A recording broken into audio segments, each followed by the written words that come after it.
मी नम्रता वागळे, पुढारी न्यूजच्या चर्चेमध्ये आपल्या सगळ्यांचं स्वागत। मराठा आरक्षणासाठीचा संघर्ष एवढ्यात संपणार नाही हे मनोज जरांगे पाटलांच्या पवित्र्यावरून आता स्पष्ट झालेलं आहे। काल झालेल्या पत्रकार परिषदेत त्यांनी आपल्या या आंदोलनात फूट पाडण्याचा प्रयत्न होतोय असा आरोप सुद्धा केलेला आहे आणि यासाठी त्यांनी सरकारकडे बोट दाखवलंय। सरकारने दिलेलं 10% आरक्षण मान्य नसून ओबीसी कोट्यातूनच आरक्षण द्या या मागणीवरती जरांगे ठाम आहेत। तर असं आरक्षण शक्य नसल्याचं सरकार सांगतंय।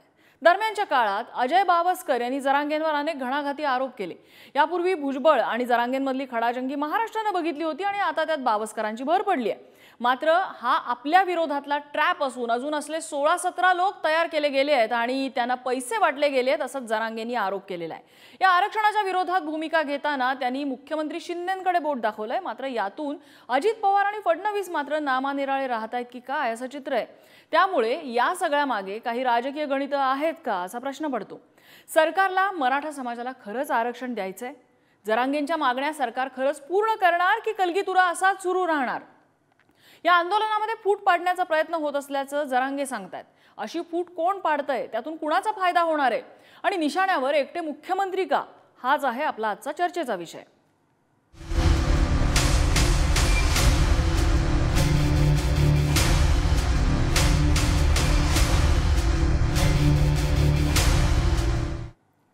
आणि या चर्चेमध्ये आज आपल्या सोबत आहेत सामाजिक कार्यकर्त्या अंजली दमानिया, ज्यांनी या संदर्भात आज एक एक्स पोस्ट केलेली होती। शिंदेंच्या शिवसेनेचे प्रवक्ते अरुण सावंत आणि मराठा आंदोलक विनोद पोखरकर आपल्या सोबत आहेत। चर्चेला सुरुवात करण्यापूर्वी जरांगेंनी नेमके काय आरोप केलेले होते, हे आंदोलन संपवण्यासाठी कसे ट्रॅप रचले जात आहेत याबद्दल त्यांनी सांगितलं होतं। बघूया ते काय म्हणाले। त्यांची तब्येतीकडे लक्ष नाहीये माझ्या, त्यांचं लक्ष हे यांनी 10% स्वीकारावं हा म्हणावं। समाजाने त्यांना पाहिजे तेवढा गुलाल उधळलेला नाही, ही सगळ्यात मोठी पोटदुखी त्यांची। जेवढा आनंद व्यक्त करायला पाहिजे होता तेवढा समाजाने केलेला नाही।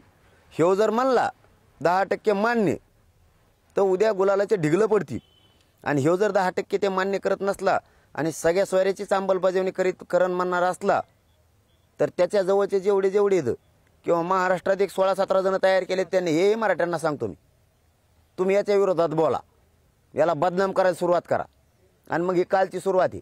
मला समाजच महत्त्वाचा आहे ना, तेच म्हणतो ना मी। सरकारचं म्हणणं काय आहे, याने 10% आता स्वीकारावं, जसं आता विखे पाटील म्हणले तसं। नसता चळवळ संपविणारी मी, याचा अर्थ उलटा करायचा, हे चळवळ संपविणार आहेत नाहीत,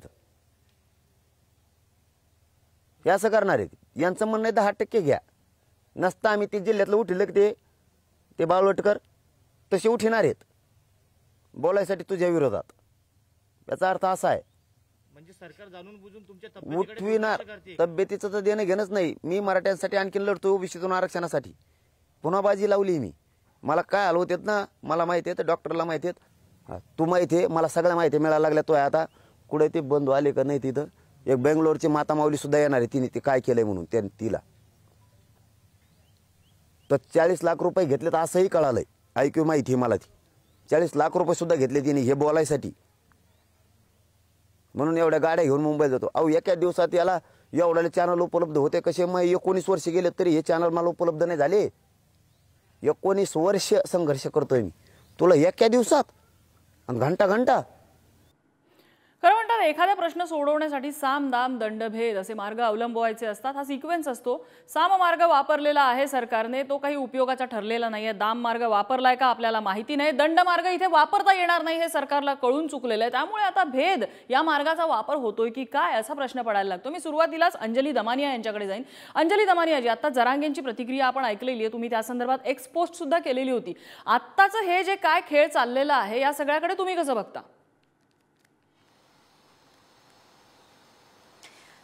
कसं आहे नम्रता की ज्यांनी आंदोलन केलंय ना, तर त्या प्रत्येकाला असं वाटतं की त्या आंदोलनाचा विजय झाला पाहिजे। आज जर आपण जरांगेंचं आंदोलन बघितलं आतापर्यंतचं, तर त्यांचं एवढंच म्हणणं आहे की बाबा महाराष्ट्रभर जेवढे मराठा आहेत त्या मराठ्यांपैकी ते तगड्या मराठ्यांबद्दल नाही बोलत आहेत, जे गडगंज आहेत त्यांच्याबद्दल नाही बोलत आहेत। ते बोलतायत की जे आर्थिकरित्या अतिशय दुर्बळ आहेत अशा लोकांना आरक्षण मिळायला हवं।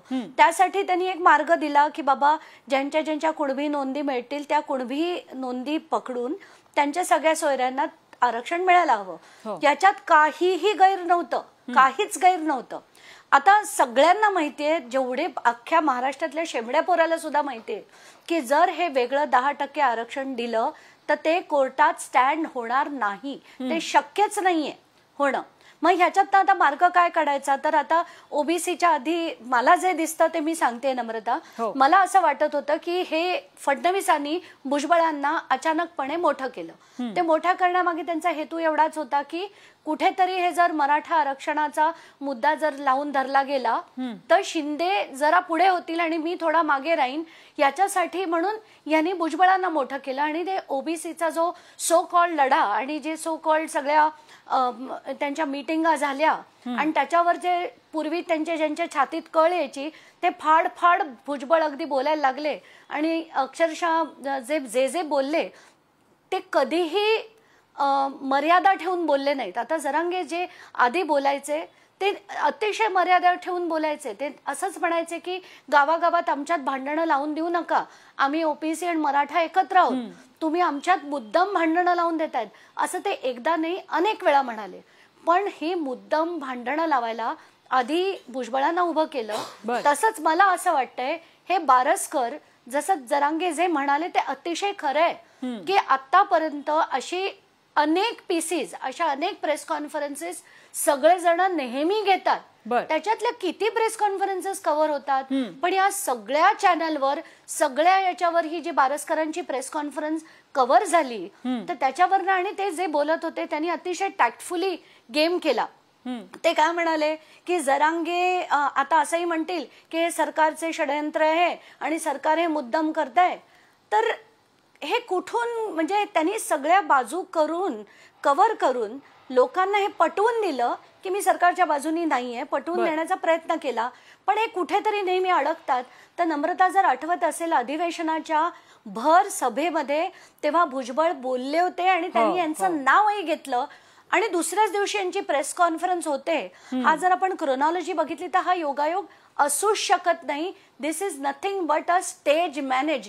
त्यांना पूर्ण हा लढा जो आहे तो पाडून काढायचा आहे आणि त्यासाठी जसं जरांगे म्हणाले आज एक नाही अनेक लोकांना ते उभं करतील येत्या काळात. मला वाईट या गोष्टीचं वाटतं की पूर्ण महाराष्ट्र जेव्हा पेटला होता म्हणजे भावनेने पेटला होता, आग लावण्याबद्दल नाही म्हणत आहे मी, कारण त्याचाही शब्दाचा अनर्थ कोणी करू शकतं.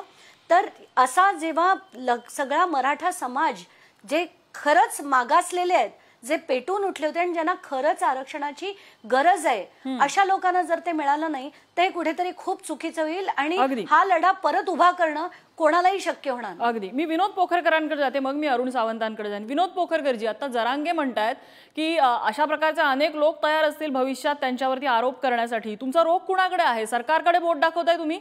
आणि जसं अंजली दमानिया म्हणाले की हे सगळं स्टेज्ड आहे, हे सगळं षडयंत्र आहे, हे षडयंत्र कोण रचतंय? हा एक गोष्ट सरळ आहे. एखाद्या माणसाला आजवर आपण जर बघितलं तर काही लोकांना ईडी लावून पक्षात घेतलं. आता जरांगे पाटलांना गोळ्या तर घालता येत नाहीत, मग काय करायचं की जरांगे पाटलांना अशा पद्धतीने माणसं उभी करायची, माणसं पेरायची. आज जे मीडियामध्ये दाखवलं जात आहे की जरांगे पाटलांचे एकेकाळचे सहकारी, अहो हे कुठे होते? आम्ही गेली 10 वर्ष झाले जरांगे पाटलांबरोबर काम करतो, यांना आम्ही कधी पाहिलंही नाही. हे बच्चू कडून बरोबर 1-2 वेळा आले होते, तिथे त्यांचा अपमान झाला म्हणून आज हे अशा पद्धतीने सरकारने यांना उचलून धरले. जसं आता अंजनी दमानियाताई म्हटल्या की छगन भुजबळांनी त्यांचं नाव घेतलं, हे छगन भुजबळांचं पिल्लू आहे. त्याच्यानंतर तुम्हाला मी सांगतो अजून एक दुर्दैवाने एक गोष्ट सांगावीशी वाटते, याच्यामध्ये एक मराठा मंत्री देखील आहे यांना पुढे करणारा. म्हणजे आता कुठेतरी जरांगे पाटील ऐकत नाहीत. जरांगे पाटलांची मागणी काय हो? मुख्यमंत्र्यांनी 27 पाटील नाव घ्या, कोण मराठा मंत्री आहेत? मी तुम्हाला त्यांचं नाव आता बघा काही दिवसातच तुम्हाला 1-2 दिवसात तुम्हाला त्यांचं नाव बाहेर येईलच. 27 जानेवारीला मुख्यमंत्री महोदयांनी नवी मुंबईमध्ये ज्या सगळे सोयरे अधिसूचनेचा गुलाल उधळला ना, त्या गुलालाची आब या ठिकाणी राखली जावी अशी मागणी त्याच वेळी मनोज जरांगे पाटलांनी केली होती. त्या मागणीला फाटा फोडून अशा पद्धतीने 10%चं बाहेरचं आरक्षण का दिलं हो? फसवं आरक्षण जे कधी टिकणारच नाही. 2 वेळा आम्ही ऑलरेडी फसलेलो आहे, आता पुन्हा आम्ही का फसायचं? बरं तुम्ही म्हणताय की आम्ही तुम्हाला 10%चं आरक्षण देतोय, मराठा समाज मागास आहे हे जर आता ह्या मागासवर्ग आयोगाच्या अहवालातून सिद्ध झालंय तर मग ओबीसी मध्ये टाका ना सरळ, अडचण काय तुम्हाला? हे सगळं षडयंत्र कुणाचं आहे? एकट्या भुजबळांचं आहे, शिंदेचं आहे, फडणवीसांचं, अजित पवारांचं, कुणाचं आहे? बघा आजपर्यंत जर मराठा आरक्षणाचा इतिहास जर 2016 पासूनचा आपण पाहिला तर संपूर्णपणे देवेंद्र फडणवीस याच्या पाठीमागे आहेत असा ठाम आरोप माझा आपल्या माध्यमातून देवेंद्र फडणवीस मुख्यमंत्र्यांवर आहे. कारण आतापर्यंत त्यांनी केवळ फोडाफोडीचं काम केलेलं आहे. आता तुम्हाला एक साधी गोष्ट सांगतो बघा, 2 पक्ष फोडले, एक शिवसेना फोडला, राष्ट्रवादी फोडली. त्याच्यानंतर आता काय झालं, यांनी वेगळे आरक्षण दिलं आणि वेगळं आरक्षण देऊन आता मराठा समाजामध्ये उभी फूट पाडली. आता मराठे एकमेकांविरोधात लढवायला यांनी लावलेत. हे आता शांत मजा बघणार आहेत. आणि आता काय होतंय की जरांगे पाटील मॅनेज होत नाहीत, जरांगे पाटलांना ईडी लावता येत नाही, जरांगे पाटलांना थेट गोळ्या घालता येत नाहीत. मग काय करायचं की बाबा, जर एखादा योद्धा शरण येत नसेल ना, तर त्याला अशा प्रकारे बदनाम करण्याचं काम या ठिकाणी या सरकारकडून केलं जाते. म्हणजे तुम्ही असं म्हणताय की हे षडयंत्र संपूर्ण सरकारचं नव्हे तर फक्त फडणवीसांचं आहे? नाही, 100%. बघा, मुख्यमंत्र्यांची भूमिका मी आजही सांगतो, सगळे सोयरेबाबत मुख्यमंत्र्यांची भूमिका अगदी प्रामाणिक आहे. परंतु या पडद्यापाठी मागून ज्या हालचाली केल्या जात आहेत ना, अजित पवार असतील किंवा देवेंद्र फडणवीस असतील, या दोन्ही माणसांनी खरं तर मराठा समाजाला मोठ्या प्रमाणात फसवायचं काम केलेलं आहे. मुख्यमंत्र्यांचा त्या ठिकाणी प्रामाणिक प्रयत्न दिसून आला. परंतु यांनी, कारण तुम्ही जर बघितलं 27 तारखेला ज्यावेळी सगळे सोयरेची अधिसूचना मुख्यमंत्र्यांनी मनोज जरांगे पाटलांच्या हातामध्ये दिली, त्याच्यानंतर दुसऱ्याच दिवशी देवेंद्र फडणवीसांची मुलाखत काय आली हो, काय बाईट आली त्यांची, हे गुन्हे मागे घेतले नाहीत, असे गुन्हे मागे घेता येत नाहीत, हे सगळे सोयरेचं हो ते बघू, त्याच्यावर अजून हरकती येणार आहेत. यांची जी भूमिका आहे ना, ही अजिबात प्रामाणिक नाहीये. पहिल्यापासून 2016 पासून यांनी मराठा मोर्चा फोडण्याचं काम केलं. आताही याच्यामध्ये पूर्णपणे यामध्ये देवेंद्र फडणवीस आणि अजित पवार यांचा याच्यामध्ये हात आहे. आणि अशा पद्धतीने माणसं फिरून काही होणार नाही, हे आंदोलन फुटणार नाही. मनोज जरांगे पाटलांच्या पाठीमागे समाज ठामपणे उभा आहे. आणि तुम्ही बघितलं ना, काल जे आरक्षण दिलं 10%, किती ठिकाणी गुलाल उधळला. अहो, यांनी पेरलेल्या माणसांनीच गुलाल उधळलाय. आज नवी मुंबईतलं उदाहरण घेतो, एका ठिकाणी गुलाल उधळला, 4 ठिकाणी निदर्शनं झाली. का झाली? जर तुम्ही प्रामाणिकपणे दिलंय तर तुमचा गुलाल उधळला गेला पाहिजे. विनोद पोखरकरजी, तुमच्या भावना मला वाटतं सगळाच महाराष्ट्र समजतोय. मी अरुण सावंत यांच्याकडे जाईन. अरुण सावंतजी, फडणवीसांकडे थेट बोट दाखवलेलं आहे, म्हणजे चित्र असं दिसतंय की या सगळ्यामध्ये आरक्षण देण्यासाठीही मुख्यमंत्री पुढे येत आहेत, शपथ घेण्यासाठीही मुख्यमंत्री पुढे येत आहेत, आणि आता टीका झाल्यानंतर ती टीका झेलण्यासाठीही मुख्यमंत्रीच पुढे येत आहेत. कॉर्नर होत आहेत मुख्यमंत्री. पहा, मुख्यमंत्र्यांबद्दल जर सांगायचं झालं तर मुख्यमंत्र्यांनी स्वच्छ मनाने स्वच्छ भावनेने मराठा समाजाला न्याय देण्याचा प्रयत्न सुरुवातीपासून केला होता, तो शेवटपर्यंत. आणि शेवटी आपण पाहिलं असेल तर मुख्यमंत्र्यांनी दाखवून दिलं की जे शब्द मी मराठा समाजाला दिले होते, जी शपथ मी समस्त समाजाच्या पुढे घेतली होती, ती शेवटी मी खरी करून दाखवली. आता ज्याप्रमाणे त्यांना ज्या पद्धतीने मुख्यमंत्र्यांनी दिलंय त्यांना नकोय तसं, त्यांच्या मागण्या वेगळ्या आहेत, त्यांची अट वेगळी आहे. नाही, जरांगे पाटील यांची जी काही मागणी आहे, ही जर या मागणीचा जर आपण अभ्यास केलात आणि समस्त राज्यातील समस्त जनतासुद्धा त्याचा अभ्यास नक्कीच करत असणार. आदरणीय जरांगे पाटीलजी यांनी सुरुवातीला ज्या मागण्या केल्या होत्या, त्या मागण्या जशा पूर्ण व्हायला येतात त्यावेळेस अचानक शेवटच्या क्षणी त्यांची नवीन मागणी काहीतरी तयार होते. आणि त्यामुळे मराठा समाजाला आज जे काही या संकटामध्ये आज संपूर्ण मराठा समाज सापडलेला आहे. आपण पहा, मगाशी अंजली दमानिया मॅडम म्हणाल्या की हे आरक्षण टिकणारच नाही. आता असे आरोप आणि प्रत्यारोप करून मराठा समाजाला संभ्रमात पाडणं हे योग्य नाही. आपण जर पाहाल की इंद्रायण साहनी यांचा जो खटला होता 1992चा, त्याच्यामध्ये काय डिक्लेअर झालं होतं की एखादा समाज हा जर अतिदुर्गम भागात राहत असेल, डोंगराळ भागात राहत असेल आणि समाजातील मुख्य प्रवाहापासून जर तो दूर फेकला गेला असेल, तर अशा समाजाला अपवादात्मक स्थितीमध्ये आपण 50%च्या वरचं आरक्षण देऊ शकतो. आणि असं आरक्षण जवळजवळ 22 राज्यांमध्ये दिलं गेलं आहे. मग आपण का विश्वास दाखवता? जी गोष्ट मराठा समाजाच्या हिताकरिता मुख्यमंत्री आणि महायुती सरकारने दिलेले आहे त्याचं बेनिफिट घ्यायचं सोडून आपण अगोदरच या शंका व्यक्त करत आहात. दोनदा तोंड भाजलेलं आहे. खरी गोष्ट आहे, दोनदा तोंड भाजली ही गोष्ट खरी, आम्ही सुद्धा मान्य करतो. परंतु दोनदा जे काही तोंड भाजलं ते का भाजलं गेलं याचा अभ्यास यावेळेस आदरणीय मुख्यमंत्री एकनाथरावजी शिंदे आणि सरकारमधील प्रत्येक मंत्र्यांनी केला. अनेक विधिज्ञांची मदत घेतली गेली, अनेक रिटायर्ड जजची मदत घेतली गेली आणि त्या त्रुटी आताच्या या निकालामध्ये दूर केलेल्या आहेत. तेव्हा आपण प्रतीक्षा केली पाहिजे. ठीक आहे. अंजली दमानिया यांना काही मुद्दा मांडायचा होता, मग मी पोखरकरांकडे जाईन. अंजली ताई. नाही नम्रता, कसं असतं की हे जे आपण मगाशी म्हणत होतो की कम्प्लिटली स्टेज मॅनेज आहे, तर आता हे बारसकर जसे उभे राहिले याच्यानंतर या ज्या 6 लाख सो कॉल त्याच्यावर हरकती घेण्यात आल्या आहेत त्या सुद्धा कम्प्लिटली मॅनेज्ड आहेत याची मला खात्री आहे. त्याच्यात किती लोक सांग ना, आज तू मी इथे बसलेले सगळे यांच्यापैकी किती लोकांनी कधी हरकती पाठवल्यात? कोण पाठवतं हरकती? हे सगळे यांचे जे पॉलिटिकल चिल्ले पिल्ले असतात ना, हेच हे सगळे हरकती पाठवणं, हे ती कामं हीच सगळी मंडळी करते. आणि जे आंदोलन एवढ्या मेहनतीने उभं केलंय त्याला खरंच न्याय मिळाला पाहिजे. आणि मला खरं तर आरक्षण या विषयावर माझं फार वेगळं मत आहे. पण जसं ओबीसी मध्ये क्रीमी आणि नॉन क्रीमी असे 2 भाग जे केले गेलेत, म्हणजे क्रीमी म्हणजे जे आधी 8 लाखाची मर्यादा होती ते 8 चे आता 12 केलेत. तर 12 लाखाच्या वर ज्यांचं इन्कम आहे त्यांना ओबीसीचं रिझर्वेशन मिळत नाही. आणि असे आताच्या घटकेला खूप ओबीसी आहेत. त्यामुळे तसं ओबीसीच्या टोटलच्या यांनी त्यांना इतकं आरक्षण मिळतंय हे आता म्हणणं चुकीचं आहे. तसंच मराठा समाजात कितीतरी मराठा समाजातले लोक गडगंजे आहेत, त्यांना या आरक्षणाची गरज नाहीये. तसंच क्रीमी आणि नॉन क्रीमी जर केलं किंवा एखादी टीम बसून विचारवंतांनी याच्यावर जर विचारवंतन केलं तर याच्यातनं मार्ग नक्कीच निघू शकतो. आणि याच्यात वाढीव देण्याची काही एक गरज नव्हती. आणि हे यांना माहिती आहे की आता निवडणुकीच्या तोंडावर आपण अनाऊन्स करायचं, निवडणूक झाली की ते काही का करेना सुप्रीम कोर्ट त्यांनी पाडून टाकलं तरी आपल्याला काय फरक पडतोय? पुढचे 5 वर्ष तर आपली खात्रीलायक आपण सरकारमध्ये असणार आहोत. हे जे आहे ना ते चुकीचं आहे. आणि मला पूर्णपणे वाटतं की जे जरांगे पाटील करतायत ते अत्यंत करेक्ट मार्ग त्यांनी अवलंबलाय. नाही अगदी, पण महाराष्ट्राचा जीव कासावीस झालेला आहे कारण त्यांची तब्येत क्षणागणिक बिघडते. विनोद पोखरकरना काही मुद्दा मांडायचा. विनोदजी बोला. सावंत साहेबांनी आता एक मुद्दा मांडला की राज्य सरकारला तसे अधिकार अपवादात्मक परिस्थितीमध्ये आरक्षण देण्याचे आहेत. 2018ला हे अधिकार नव्हते का? होते ना. ते आरक्षण का टिकलं नाही? 2021ला सुप्रीम कोर्टामध्ये ते आरक्षण का गेलं? आता पुन्हा तुम्ही तेच करताय.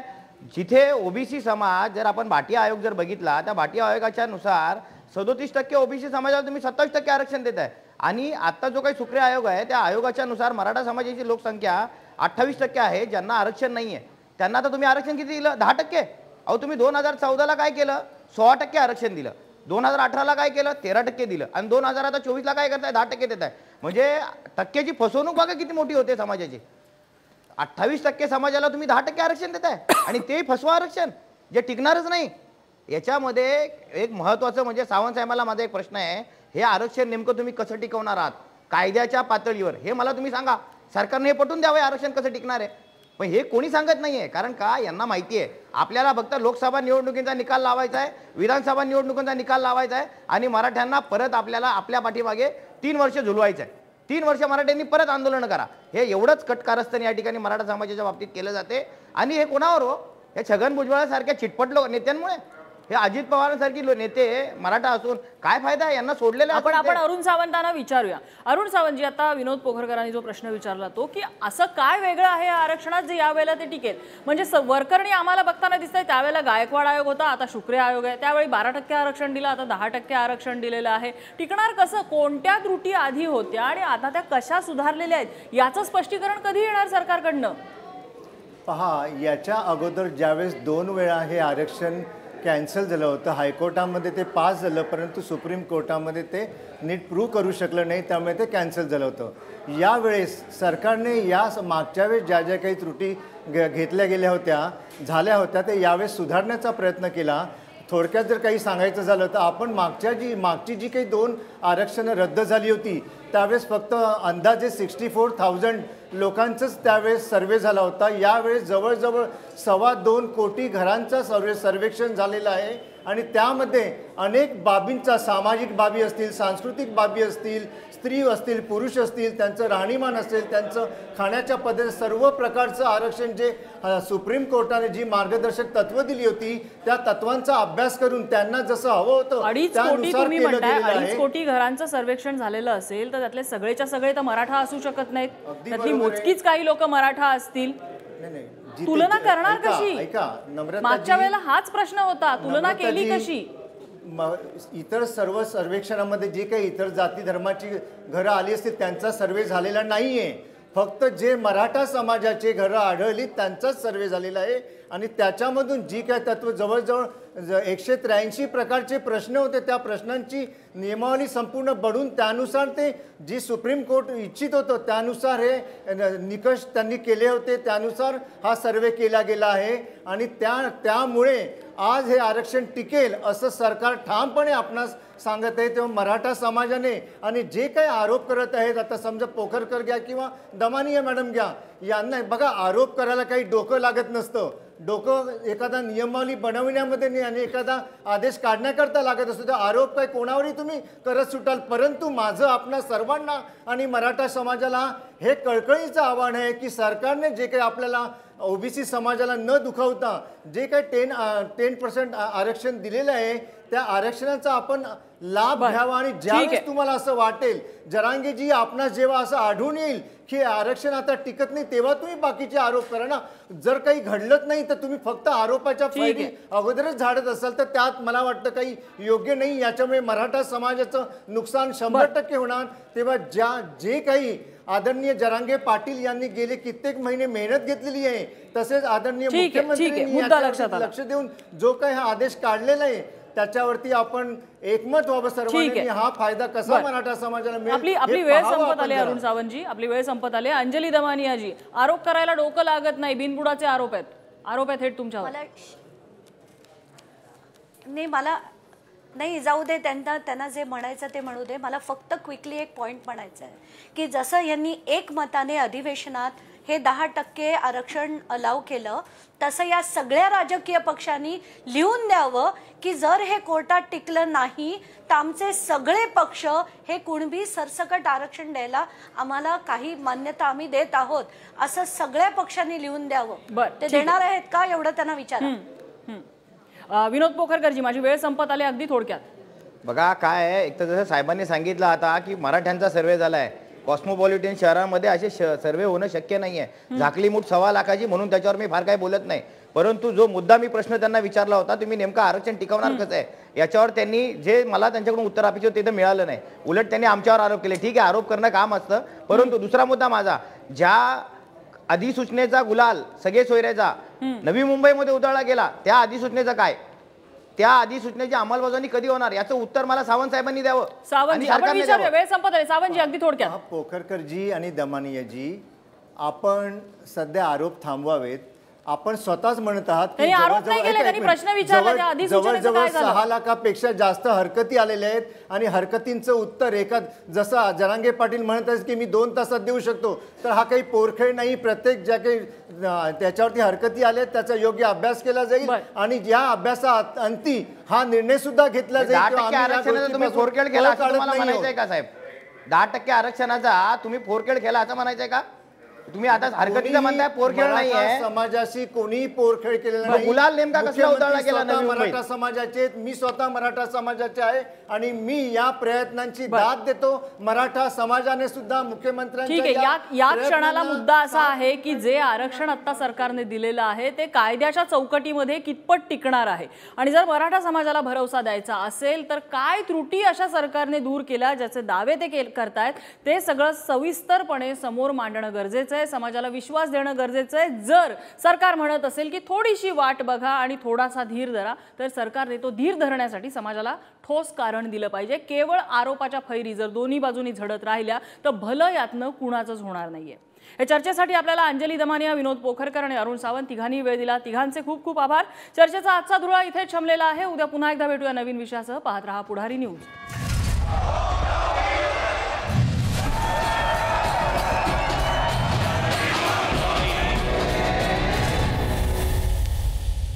Thank you.